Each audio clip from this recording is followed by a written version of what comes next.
Hi, everybody, and welcome to Proline, coming to you direct from Las Vegas. It's the longest-running sports handicapping show in America. I'm Dave Cokin, joined by Jim Feist. We're going to take a look at NFL Week 1, including the Seahawks-Packers, Giants-Cowboys. We're also going to go through some betting odds in the AFC. And, Jim, if people want to subscribe to the channel, that's free, and they get great stuff for free along with that. Absolutely, Dave. Go to ProlineTV.com. Click on the subscribe button, and you'll get notifications on new videos. Plus, you'll be sent a code to get 7 days of my service absolutely free and an opportunity to watch Proline whenever you want. Plus, go to JimFeist.com for free stats, articles, videos, podcasts, and plays from the nation's top handicappers. We're both coming off what were very enjoyable, exciting, profitable preseasons, good starts to the college football season. We'll get more into that later on, but right now I want to talk about the poll question. We do this every week, so let's look at this week's Proline poll question, Jim. Which big NFL Week 1 underdog has the best chance to get a straight-up upset win? And the four choices we used are the Browns, the Jets, the Bears, and the 49ers. Well, that's a motley group, I'll tell you. Those teams are not going to... one of them. I'm not going to say which one it is. Well, I'm going to tell you what the fans think. All right. 13% picked the Jets. 13% picked the Browns. These are straight-up victories by these teams. This is what the public thinks, the possibility of winning straight up. Now, 43% picked the 49ers, and 31% picked the Bears. Well, you know, I happen to agree that if there's an upset in this group, it would be the 49ers could beat the Panthers. Panthers didn't do all that well in the preseason. 49ers played physical football. And I'm not saying this is going to happen. What I'm saying is, of this four, now maybe none of these teams will win straight up. That's a distinct possibility.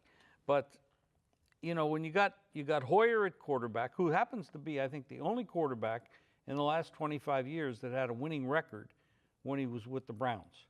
He was 10-6 with the Browns. That's kind of remarkable because the Browns just never win. Oh. So, and he did pretty well with Houston until he got into the playoffs, and that was just a brain fart, the way he played that game. But they got a new coaching staff there.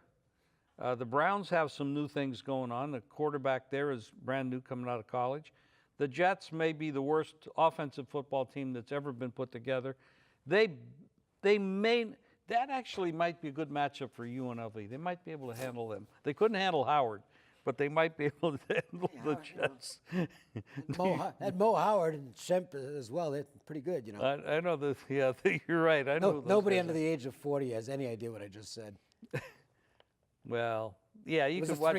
What's that station that runs those old shows? Nickelodeon or something? It was a Three Stooges reference. Howard, of course, being the school that played UNLV last week, and Mo, Sept, and Curly, their last name. They were brothers, and their last name was Howard. Larry was not a brother. Good stuff. And what would you have won straight up? Straight up bet on Howard to... there was an offshore that had a money line on it. Had to be 20,000 for $20. No, it was 550 to 1. Okay. So and from what I understand, there was a $2 bet and a $10 bet. Somebody actually bet Howard. Yeah.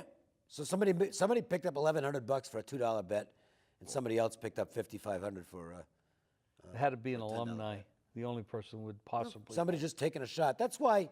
Yeah. But that's why actually you won't find money lines above a certain level at the Nevada books because nobody's going to bet the favorite on those. Correct. And you know, if somebody gets lucky on nobody wants to bet a lot to win a little. Well, you know, if somebody's got a $100 ticket on Howard at that price, they made a lot of money. Okay. Speaking of betting a lot to win a little, the big fight that just passed with Mayweather. That's the most. It's the most I've ever laid. Right. I'm not laying 5 to 1 as a rule, but I got 450 on that. So there was no question I was going to make that play. Yeah, I agree. So anyway, let's get back to what the poll question was. I'll mention the one of the four that I think has a shot to pull the upset, actually, because I gave it out as a free play anyway. So that's the Bears. Look, got a few things working here. And this is more point spread oriented than straight up. So it's not really answering the questions, but if you cover the spread, that's all that really matters, right? I think the Bears are going to be better than they were a year ago. They were not fortunate with injuries, and I thought maybe there was a bit of a negative attitude to begin with. Yeah, Cutler was a lame duck quarterback there last year, and you can't have a lame duck quarterback generally and be successful. The other thing is, something to keep in mind. It doesn't mean it's going to automatically win, but boy, it's been good over the years. Betting against the Super Bowl loser in the first game of the new season. It had a long streak. I think it was 13 in a row where the team had gone belly up against the spread in week 1. And then, as these trends will have a tendency to do, which is why I'm not a big trend guy, I think 3 in a row won. But the last 2 have gone back the other direction. And I think Atlanta could be in for a more difficult game than people think here. I thought the Bears +7 were alive. And by the way, that angle is 15-3 the last 18 years, going against the Super Bowl loser in game 1 of the new season. They're 3-15 against the spread. So the play would be Chicago. And I just like the matchup. I think the Bears are going to give them a game. Well, you have Fox there. He's on the hot seat. There's no question. They have Glennon now at quarterback. They have Trubisky as the backup, who happened to look good in preseason. He did. But preseason is preseason, so we have to take it with a grain of salt. But there's a lot of unknown stuff going on in Chicago at this point. They can run the ball decently, and if you can keep Atlanta's offense, they have the best offense in football. Last year, they definitely led the league in points scored, and they're still there. But will they be as sharp as they were last year? Well, they lost their offensive coordinator, Yep. which is a huge loss. And he may have been the guy that was responsible to lose the Super Bowl because he never slowed down and ran the clock. But he was extremely good as an offensive coordinator for this team throughout the whole year. Now, that's gone. I don't know if they're going to be able to carry. I'm going to say no. They're not going to be able to duplicate what they did a year ago. But you don't have to duplicate what you did a year ago to win this game straight up. Covering 7 on the road is another issue. Yeah. So I'd be much happier taking the Bears +7. I don't think it's going past that. I think you take the 7. No, it's actually come down a little bit. I've seen some 6.5. As a matter of fact, I got it right here. You can get +7 at -110. I would take that now. Yeah, because I don't think it's going to be available. I don't think you'll get the 110. I think we're looking at. It's already going to 120. 115. Yeah, you're going to have to lay 115 if you take 7. All right.